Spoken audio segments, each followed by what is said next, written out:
ஃபிகாசிட்டி அப்படிங்கிறது எஸ்கேப்பின் டெண்டன்சி. அதாவது வாட்டர் வேப்பரா மாறுறது.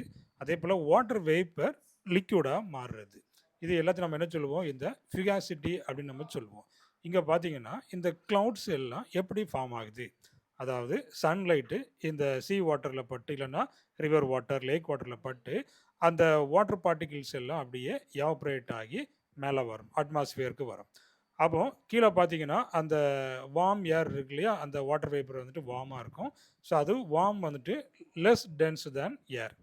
அப்ப அது வந்துட்டு எங்க போகுது? மேல வருது. அட்மாஸ்பியருக்கு வருது. இங்க பார்த்தீங்கன்னா, உங்களுக்கு வந்துட்டு பிரஷர் வந்துட்டு கம்மியாகும். அப்போ லோ பிரஷரா இருக்கும்.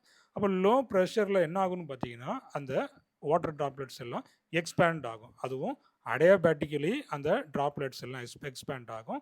அப்ப அந்த வாட்டர் வேப்பர்லாம் பார்த்தீங்கன்னா, டைனி டிராப்லெட்ஸா மாறும். ஸோ இந்த மாதிரி மில்லியன்ஸ் ஆஃப் டைனி டிராப்லெட்ஸ் ஒண்ணு சேர்றது தான் நம்ம இந்த கிளவுட்ஸ் அப்படின்னு நம்ம சொல்றோம்.